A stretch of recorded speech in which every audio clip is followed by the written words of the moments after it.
नमस्कार, मेरा नाम है शिवम त्रेहा और आप देख रहे हैं तिलक न्यूज। आज मेरे साथ मौजूद हैं हिंदुस्तान मुरादाबाद के संपादक श्री भूपेश उपाध्याय जी। सर, आपका बहुत बहुत स्वागत है। सर, आपको अभी अभी नारद सम्मान से सम्मानित किया गया है और आपका 25 साल का एक बेहद ही शानदार आपका करियर रहा है आपका। और आपने उसमें कई उतार चढ़ाव और आपने पॉलिटिकल जगत को बदलते हुए देखा है। तो उससे रिलेटेड कुछ हमारे सवाल हैं। सर, पहला सवाल होगा कि आज के समय पर खबरों की स्पीड और तेजी को, मतलब सबको ब्रेकिंग न्यूज चाहिए और कहीं ना कहीं इसमें फैक्ट्स पीछे रह जाते हैं। तो सर, आप इसको कैसे संतुलित करते हैं, कैसे आप इसको बैलेंस करते अ, बहुत धन्यवाद आपका संक्षिप्त मुलाकात के लिए। हैं जी? एक तो बहुत साफ सी बात है, पत्रकारिता में एक चीज कही जाती है, whenever you doubt cut it out. तो कभी भी हम फैक्ट के साथ कोई समझौता नहीं करते।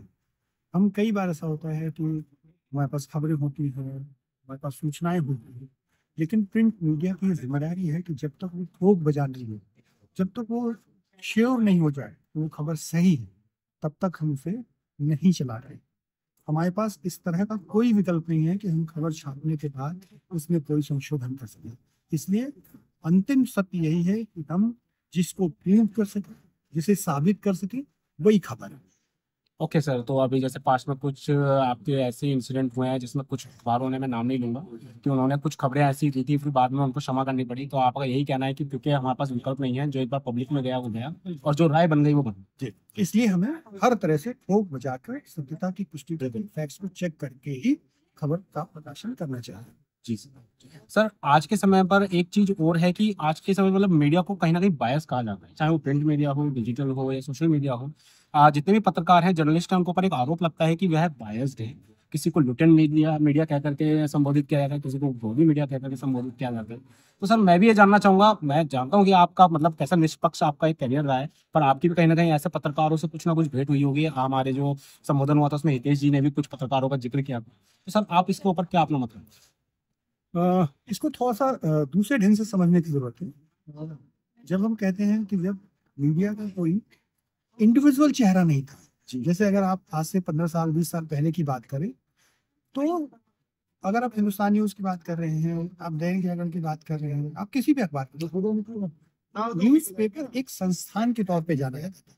लेकिन जैसे जैसे सोशल मीडिया आया, इसका इन्फ्लुएंस रहा, तो हर जर्नलिस्ट अपनी इंडिविजुअलिटी भी सामने रखने लगता है।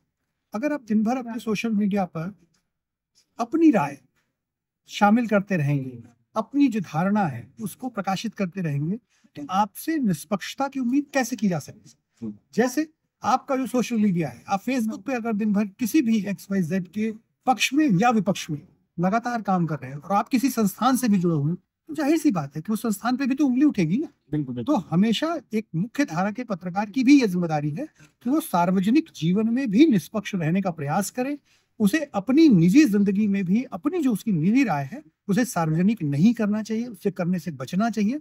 तभी वो इस तरह के जो आरोप लगते हैं कि वो अमुक विचारधारा से जुड़ा हुआ है, अमुक विचारधारा में उसका की उसकी आस्था है, इससे बच पाएगा, इस तरह के आरोपों से बच पाएगा। तो ये ईमानदारी आपको अपनी निजी जीवन में भी रखनी होती है जब आप अपनी किसी विचारधारा को हिडन करके रखें। तो कहीं ना कहीं विश्वसनीयता को बनाने के लिए आपकी निजी राय और जो आपका जर्नलिज्म का जो कैरियर है उसको आपको सेपरेट रखना होगा। बिल्कुल, जी। बहुत जरूरी है। और कहीं ना कहीं आज हम इसको धूमिल होता हुआ देख रहे हैं। बिल्कुल। तो अगला प्रश्न मेरा ये है सर, जैसे कि मैंने शुरुआत में इंट्रोडक्शन में ही जिक्र किया था, 25 साल का आपका करियर है सर, आपके ने कई उतार चढ़ाव देखे हैं।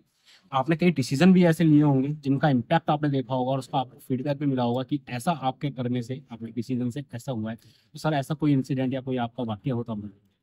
अ, एक छोटी सी घटना है, मैं इसको बहुत पॉजिटिवली लेता हूँ, और इसलिए लेता हूँ क्योंकि अ, आज के दौर में लोग कहते हैं कि पत्रकारिता की ताकत घटी है, पत्रकारिता का असर कम हुआ है, लेकिन मेरा ऐसा मानना नहीं है। उसकी बहुत छोटा सा उदाहरण है। मैं मुरादाबाद में हूँ, मैं हिंदुस्तान अखबार में काम करता हूँ। हमारे क्या है, मेरे फोटोग्राफर ने एक फोटो भेजी। उस फोटो में एक छोटा सा बच्चा, 10-12 साल का बच्चा रहा होगा, वो एक ठेला खींच रहा था और उसका पिता वो उस ठेले को धक्का दे रहा है। तो जब फोटो मैं शाम को अपने एडिशन के लिए छांटता हूँ, तो वो मैं फोटोज देख रहा, तो मुझे फोटो थोड़ी डिफरेंट लगी। मैंने पूछा क्या फोटो, तो उसने बताया, मेरे फोटोग्राफर ने, कि सर ये जो पिता है उसके आंख की रोशनी जा चुकी है, वो देख नहीं सकता। बेटा चूंकि उसमें उतनी ताकत नहीं है वो रिक्शा चला सके, तो वो रोज धक्का देता है, और वो जो ईंट गारे का सामान होता है, कंक्रीट वगैरह, वो उस दुकान पे काम करता था और वो बेटा एक तरह से उसकी आंख होता था, वो उसका हैंडल पकड़ता था और वो रिक्शा वाला जो पीछे है उसका पिता, वो उसको धक्का देता था। मुझे बड़ी मार्मिक लगी खबर। हमने कहा कि यार इसे तो आप बड़े साइज से करें। फिर मैंने फोटोग्राफर को तुरंत उससे कहा कि तुम जाओ उसके घर और मेरी बात करो। वो उसके घर गया और उसने वहाँ उससे मेरी बात कराई और हम लोगों ने वो स्टोरी देख के, हमारे यहाँ पेज 1 पे छपी वो खबर ऑल एडिशन। बात यही नहीं खत्म, बात यहाँ से शुरू होती।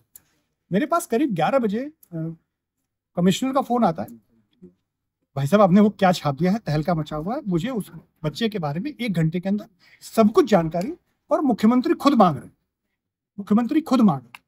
मुझे अंदर से खुशी भी हुई और मुझे नहीं समझ में आया कि क्या हो रहा है।